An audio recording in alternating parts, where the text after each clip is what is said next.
The hall of the Galactic Assembly was filled with light, sound, and silent judgment. Thousands of alien species watched from floating platforms, their eyes glowing, scales shining, and wings folded with pride. This was the place where strong civilizations were praised, and weak ones were remembered only as jokes. Humanity stood at the center of the chamber. They were new, small, and unimpressive to most of the galaxy. Their bodies were soft, their claws were short, and they had no natural armor. Whispers moved through the crowd like a cold wind.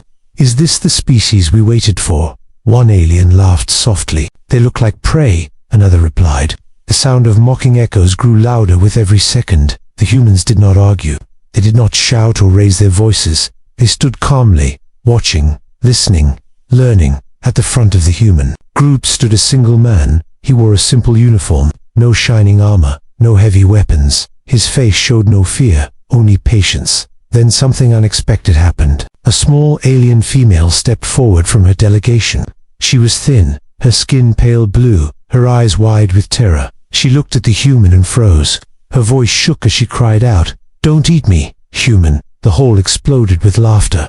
Some aliens slammed their claws together in joy. Others bent forward, unable to control their amusement. To them, the idea of a human being feared as a monster was the funniest thing they had heard in centuries. The alien girl trembled, believing she had made a terrible mistake. In her culture, humans were spoken of in old warnings. They were said to be emotional, unpredictable, and dangerous when cornered. Stories had turned survival instincts into myths. The human looked at her. He did not move suddenly. He did not raise his hands or show anger.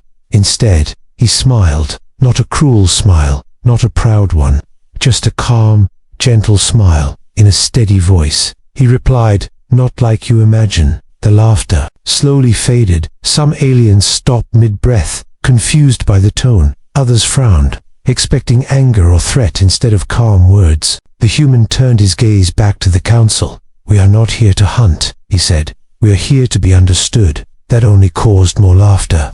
Understanding was a luxury of the powerful, not the weak, to the galaxy. Humanity looked fragile. A tall, armored alien commander floated forward. "If you wish to be understood," he said, "then show us your prototype." The word prototype carried weight. It meant a weapon, a soldier, or a creation meant to prove worth. The crowd leaned in, excited to see what joke the humans would present next. The human nodded slowly. "As you wish," he replied. Behind him, a sealed platform began to rise. Dark metal, silent and smooth. No weapons were visible. No warning lights flashed. The aliens laughed again. "This is it," someone mocked. "This is what they brought." The small alien female stared at the platform, her fear mixing with curiosity. The human noticed her expression and spoke softly.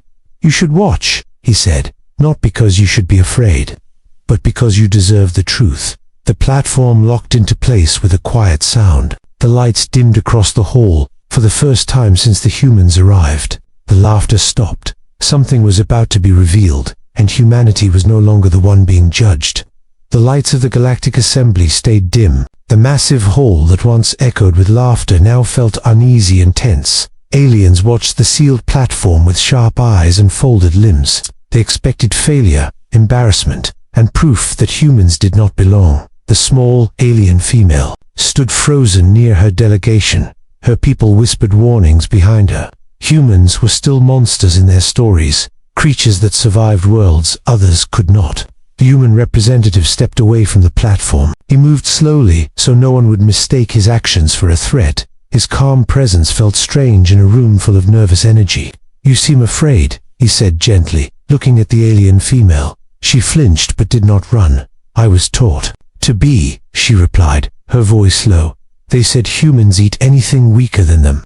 A few aliens chuckled again, but the sound was weaker this time. The human nodded, as if he had heard this before many times. "Stories grow teeth when fear feeds them," he said. "We learned that lesson the hard way." The armored alien commander interrupted. "Enough talk," he said. "Your kind ask for recognition. Show us why we should not erase your name from our records." The threat was clear. Many younger species had disappeared after moments like this. The alien female tightened her hands, expecting the human to finally show anger, but he did not. Instead, he turned back to the platform. "Before we begin," he said, "You should understand one thing." He paused, letting the silence grow heavy. "Humans were never the strongest. We were never the fastest. We were never the safest." Some aliens leaned forward. Confused by this admission, the human continued. "We survived because we learned. When the universe tried to kill us, we adapted." A soft hum filled the chamber. Symbols lit up along the sealed platform. Alien scanners activated searching for weapons or energy spikes. "There is nothing dangerous," one technician said. Surprised, no weapons detected. Mocking smiles returned to a few faces. "Then this truly is a joke," someone whispered. The human glanced back at the alien female. "You asked me not to eat you," he said. "That fear comes from misunderstanding." "We fear what?" "We do not know." The platform shifted slightly. Locks released one by one with a quiet metallic sound. The crowd grew restless. The alien commander crossed his arms. "If this is another attempt to gain sympathy," he warned, "you will regret wasting our time." The human met his gaze without flinching. "We are not asking for mercy," he said. "We are asking for patience." The alien female felt something change inside her. The human's voice carried no lies, no pride, only truth, shaped by long survival. The platform was almost ready now. The hall's lights dimmed even further. Every eye focused forward. For the first time, the galaxy was not laughing at humanity. They were waiting and waiting. The human knew was far more dangerous than mockery. The final lock released with a soft sound. The sealed platform slowly opened, revealing what the humans had brought. There was no massive weapon, no towering machine. Only a single human figure stood inside, the hall filled with confused murmurs. "This is the prototype," someone asked in disbelief. "A single human," another mocked quietly. The alien commander laughed openly. "So this is your answer," he said. "You bring another fragile body and call it progress." The human representative did not react. "This is not just a human," he replied calmly. "This is the result of everything that tried to destroy us." The figure stepped forward. Its movements were slow and controlled. Its eyes scanned the chamber with quiet focus. Alien sensors activated again. No enhanced weapons. A technician reported. No external armor. Another added. The laughter began to return. The small alien female watched closely. Something felt different. The figure did not look proud or aggressive. It looked prepared. The human representative raised his hand. "Begin the trial," he said. Without warning, the environment changed. The chamber's central space transformed into a simulation field. Gravity increased suddenly, pressing down hard. Several alien observers stumbled. Some species cried out as their supports failed. The human prototype adjusted its stance, breathing evenly. Temperature levels spiked next. Heat waves rolled across the field. Scales dried, fur burned, but the human remained standing. "Impossible," the alien commander whispered. The human representative spoke again. "This body is not stronger," he said. "It is trained." Radiation levels rose, air thinned, pressure crushed inward. Alien shields activated automatically, even protected. Many species struggled. The prototype knelt briefly, then stood again. The small alien female covered her mouth. "This would kill us," she whispered. The human nodded. "It almost killed us too," he said. "Many times." The simulation ended suddenly. The chamber returned to normal. The prototype stood silent, breathing hard but alive. The hall was silent. No laughter, no whispers, only shock. "This is not a weapon," the human said. "This is a survivor." He looked across the assembly. "When nature gave us nothing," he continued, "we learned to endure." The alien commander said nothing. His pride had no answer. The small alien female looked at the human. For the first time, her fear faded. What she saw was not a monster, but a species shaped by pain, patience, and will. And the galaxy began to understand. Silence hung over the galactic assembly, heavy and uncomfortable. The simulation field powered down completely. Alien systems struggled to process what they had just witnessed. The prototype remained standing. No roar of victory, no display of dominance, just quiet endurance. Whispers slowly returned, but they were no longer mocking. They were cautious, uncertain. Some species pulled back from the edges of their platforms. The armored alien commander floated forward again. His voice was lower now, less confident. "That test proves survival," he said, "not power." The human representative met his gaze. "Survival is power," he replied, "in a universe that wants you dead." A ripple of unease moved through the council. Many empires had fallen not to enemies, but to harsh worlds. They knew the truth in his words. The commander gestured sharply. "Run a combat simulation," he ordered. "Let us see how long this survivor lasts against a real threat." The small alien female stiffened. Fear returned to her chest, not fear of the human, but fear for what might happen next. The environment shifted again. This time, hostile shapes formed in the field. Predator constructs, fast and armed, designed to kill. The prototype moved, not rushing, not panicking. Each step measured and careful. The predators attacked. Claws and energy strikes filled the space. Several alien observers gasped. The prototype fell once. The hall reacted with sharp breaths, but the human rose again, adapting, changing movement, learning. "This is unfair," someone muttered, but no one stopped the test. The human representative spoke quietly. "Watch closely," he said. "This is what you laughed at." The prototype began to outthink its attackers, using terrain, timing, patience, one by one. The constructs failed. Minutes passed that felt like hours. Finally, the simulation ended. The prototype stood alone, damaged but alive. Fear replaced laughter. These were not creatures built to conquer. They were built to last. The alien commander clenched his claws. "If such beings exist in your population," he said, "how many more can you make?" The human answered without pride. "We do not make them," he said. "They make themselves." The small alien female felt a chill. Humanity was not dangerous because it attacked. It was dangerous because it endured, and the galaxy began to fear what it could not break. Part 4. When laughter turns into fear, silence filled the Galactic Assembly, pressing down on every species present.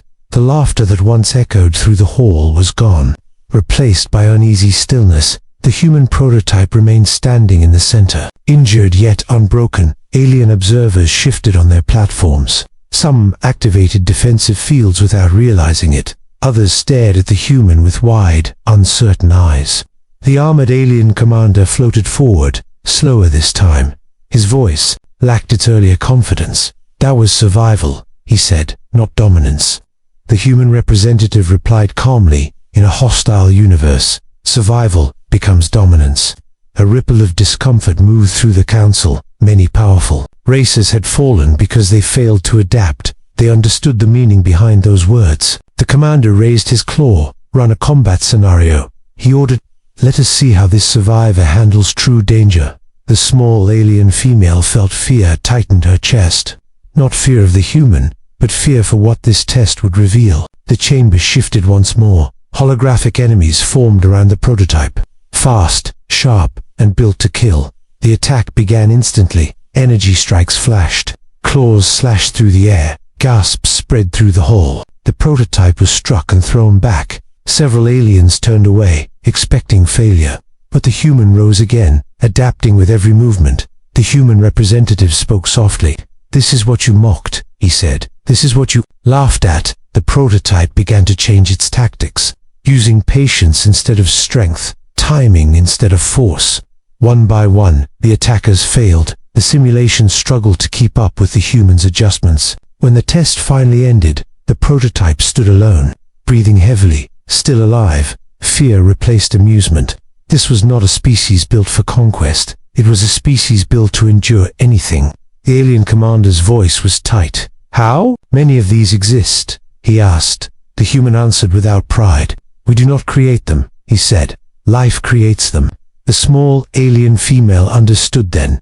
Humanity was not dangerous because it attacked. It was dangerous because it refused to break. The Galactic Assembly remained silent for a long moment. No alarms sounded. No commands were given. The galaxy was thinking.